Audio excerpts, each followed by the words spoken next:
keep it. It's going to be a big race. It looks like problems here for the number 4 rider. Bit of an issue there for Salak on the Czech rider on the HMA racing machine there. Looks like he'll be starting from pit lane if they can get that bike started.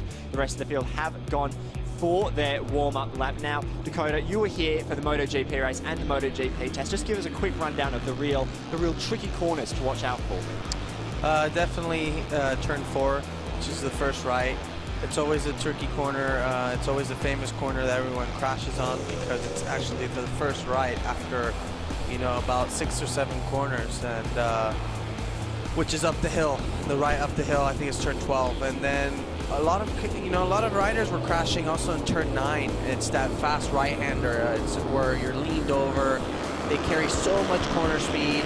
You're braking deep, and it's always that potential of, you know, losing the front. But no, I mean, turn 2 is going to be a really good passing corner. Turn 2, you got a nice straightaway, nice flowing straightaway, and I think the track's done really well. And you know, they've changed it a little bit, the layout, meaning, you know, they've put a little bit more tarmac and less rumble strip, so there's more room to make mistakes, and so it's a little bit safer, I think. So they did a great job on that, and you can see it actually in outside of turn 1, especially outside of turn 11. As that fire in a bit, but here we go, the second race start. Everybody looks fire-free as the red light's going, and we are away racing. A great start, it looks like, from Karel Hanneke and from Tony Arbolino on the number 44 Honda. It looks like it will be Arbolino who does lead into turn 1 with Marcos Ramirez tucked in behind. It looks like it's Kaito Toba there. Dennis Foggia with a great start as well up the inside on the black and yellow KTM. Oh, a fair few riders wide there as 44 riders try and tiptoe around. Second corner. Yep, second turn. Watch out here. First tight corner. Looks like, oh, no, a couple of crashes there further back. That looks like the Dutch rider. Ward Stopper is down. Not sure who else got caught up in that crash. Oh, huge high side for Tony Arbolino, who crashed that. Huge crash there for Dennis Foggia, who takes out Rory Skinner as well. Looks like absolute disaster for the Scottish rider. There's that famous right-hander, you know, it gets cold. You flick it in there after the 3 right, the 3 lefts, I mean, and then you get that surprise of crashing, you know. And let's just hope everyone's okay. Ramirez seems to have a little lead, and Hanneke's right behind him. Hanneke right there. This is what he wants, you know. This is what Ramirez wants. He wants to kind of go away from the field, not getting tangled up with anyone. De La Porta's in the back straight. He's got a lot of work to do. Yeah, we will keep you updated with De La Porta once he comes on to our time. Another crash. There's another crash. That's number 52 of Jeremy Alcoba. Clearly the cold conditions catching a few riders out already. Marcos Ramirez needs to be very careful out the lead of this. Oh, looks like Lorenzo De La Porta's crashed. He was involved with Wally Stop. I did not see that one. Absolute disaster for De La Porta. Bike on fire. There's Tony Arbolino going down. There's Dennis Foggia. And then it looks like, unfortunately, Rory Skinner did go over the top of Dennis Foggia. It looks like one of the 650 squad course did touch there with Jeremy Alcoba. Bit of a gesture there from Alcoba.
Again, last weekend it was probably 10 degrees warmer than it is outside. Easily 10 degrees warmer. When this race started, the track was 18 degrees. Yeah, it was cold. Tire sheets saying an ambient temperature of just 15, and then of course we did have those spots of rain, so all very, very difficult. There we go, the championship. Once again, nothing changed there as we wind up to begin the final lap.